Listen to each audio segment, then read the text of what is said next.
I'm Laura Ingraham. This is the Ingraham Angle. On a very busy Washington tonight, we'll start off with this. The bigger tent. That's the focus of tonight's angle.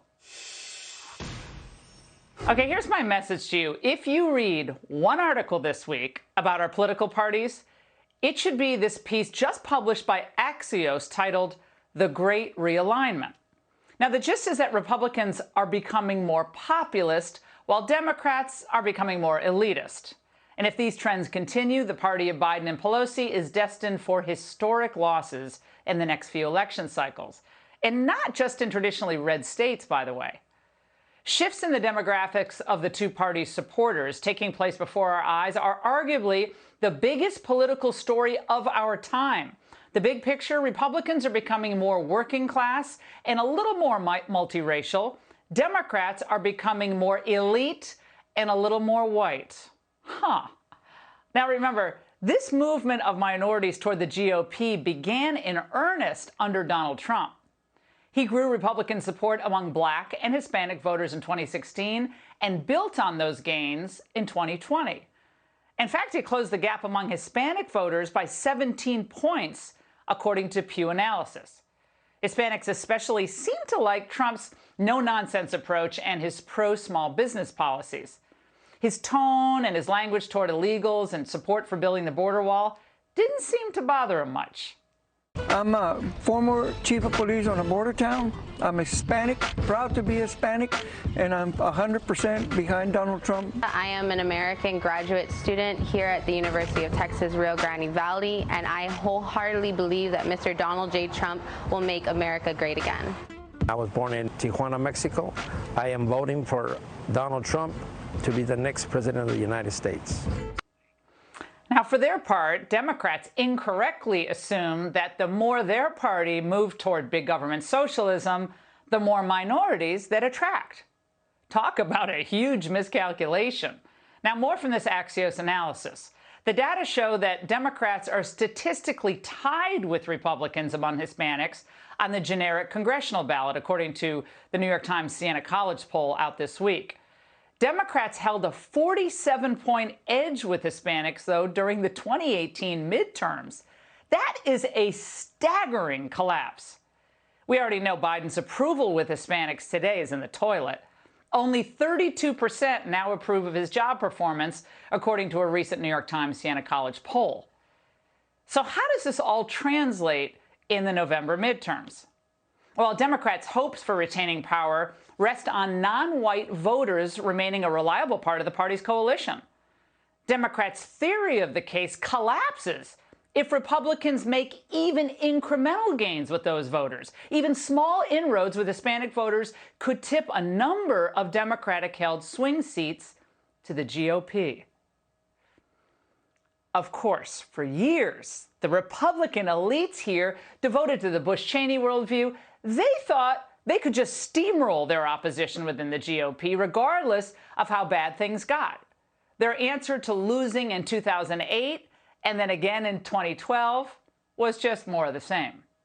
For the last 15 months, I've talked about the need to get immigration reform done. I have made it abundantly clear that I believe we need immigration reform. We're a nation of immigrants. This is not the time to abandon something that makes us special and unique. So they thought they'd nominate Jeb in 2016, who would beat Hillary, and then all would be well. It would all return to the old days.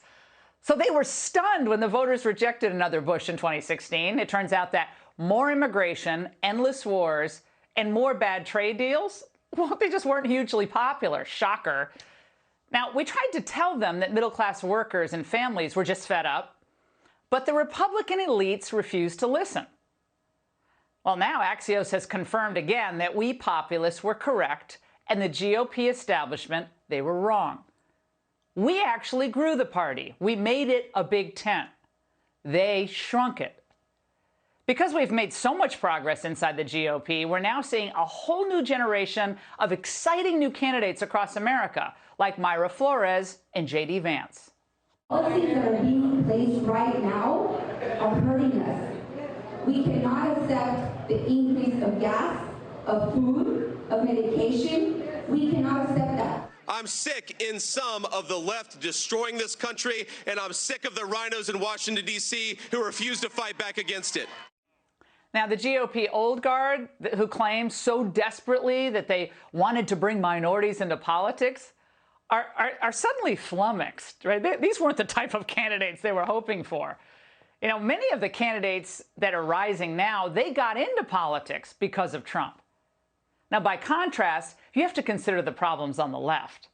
The Squad and their supporters claimed that they were going to fight for the working people. They were going to stand up to big business and oppose foolish wars. But they didn't keep those promises, did they? So instead of working with us to build a society that would be fairer and more prosperous for the average person, the American left has allied themselves with the Bidens, the Cheneys, and the Bushes, and the whole rest of the globalist establishment that created so many of the disasters we're dealing with now. Working class people know that the left is not the answer anymore. Only the populists are building a movement, that big tent, that actually will stand up for the little guy. So while the left talks about resisting the plutocrats, they're actually doing nothing. We're actually doing the heavy lifting. Just ask Disney or the Chamber of Commerce, or Liz Cheney for that matter. We're not just resisting, we're winning. But when's the last time AOC or Ilhan Omar or Ayanna Pressley accomplished anything for the working class? The facts of the last few years leave no doubt that our policies work for the average American, while the establishment's policies don't. Look at how well we were doing just a few years ago under Trump. Look at how poorly we're doing now. So this struggle between our populist movement on one side and the establishment, along with its leftist allies on the other, it's the great political debate of our time. But if the establishment wins, the future of America will be bleak. More inflation, more recessions, more wars, more crime, more poverty. That's what they have in mind for us. That's what their policies are doing right now. And that's what their policies are going to continue to do. Always works out that way. But if we win, the next 20 years can be a new golden age with peace and prosperity broadly enjoyed across demographic lines. We can end these stupid wars. We can put Americans back to work. We can have more productivity and higher wages. Streets? Yeah, they'll be safe to walk in, and schools that actually teach useful skills. We can have a government that promotes America instead of always tearing it down. Now, the media, they know we're winning. That's why Axios wrote this piece. That's why the media are suddenly trying to get rid of Biden. That's why they remain obsessed with Trump, why they keep trying to smear DeSantis and other populist Republicans. But the press couldn't stop Reagan in 1980. They couldn't stop Trump in 2016. And they needed a pandemic and a perpetual witch hunt to stop him in 2020. I fully expect the plutocrat class to work overtime to try to turn things around for globalism. Soros, Gates, Zuckerberg, they're not going to give up because Biden's floundering. They're going to double down to preserve the system that protects and enriches them. They don't care if you suffer. It's irrelevant to them. They've profited off America's decline and China's rise.